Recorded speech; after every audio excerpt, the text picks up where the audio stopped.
Good afternoon, everyone. My name is Khanh. I am a student from class 36 at TEDxVinschoolHanoi Primary School. I'm 8 years old, and today, something that might sound small first, but I believe it could change the way we see the world. I want to talk about definition. When I hear the word definition, they easily think about dictionaries or they think about long explanation that tell us what the word means. But I think definitions are much more powerful than that. A definition is not just a meaning of the words. It is a story that we choose to believe something. And every day, without even realizing it, we are creating definition. When a child says, I'm not good at math, that becomes a definition of who they are. When someone says, you're too young to understand, that becomes a definition of what children cannot do. When a whole class stays silent because all of them are afraid of being wrong, that becomes a definition of mistakes. It tells that mistakes are something to hide. But what if these definitions are wrong?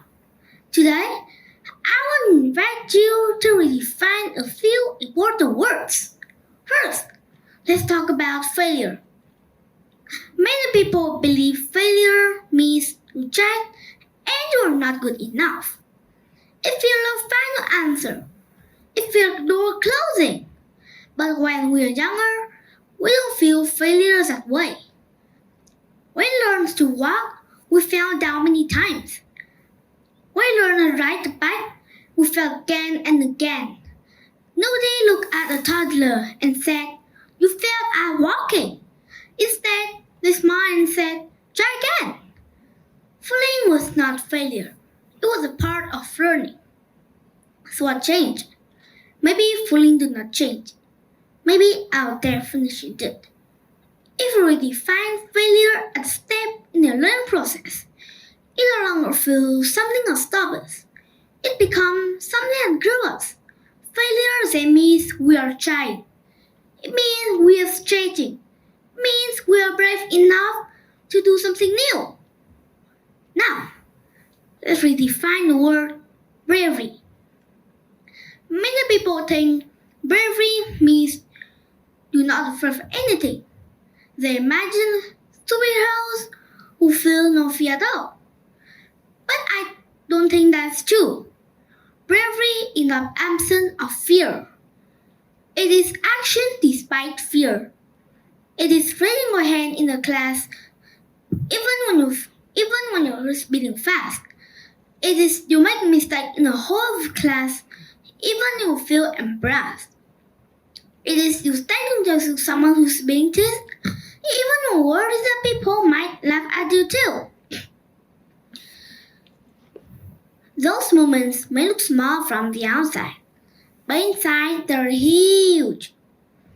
If we redefine bravery this way, then many people can be brave too. You don't need to be loud. You don't need to be perfect. You only need to choose what is right, even when you feel uncomfortable. Finally, I want to redefine the word children because I'm tired. Sometimes when adults talk about children, they describe us as people who do not know yet, people who are still learning, people who should wait until we are older before we speak important things. But I don't feel invisible. I don't feel empty. I feel curious. I feel confused sometimes. I feel unfairness. I feel fear. I feel ideas inside my head that I would shout out loud. There'll be a moment when I want to ask a question, but I hesitated. I thought maybe it was a silly question. Sometimes when I felt something with unfairness, but I wasn't sure if I allowed to say it. I have experienced what it feels like when someone assumes I cannot stand just because I'm down. In those moments, I start to understand something important. Children are not people who know nothing. We are people who are still honest about what we see. We notice when the rules do not make sense. We notice when someone is left out. We notice when something does not fulfill. The difference is not that we do not understand. Sometimes the difference is that we have not yet learned to stay silent. As I grow up, I'm learning many things.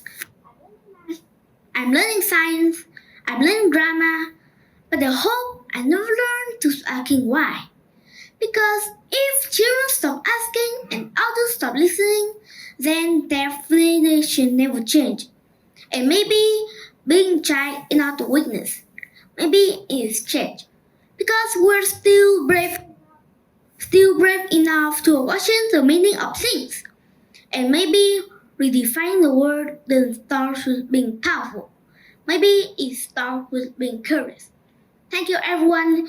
Stay here for listening. Thank you.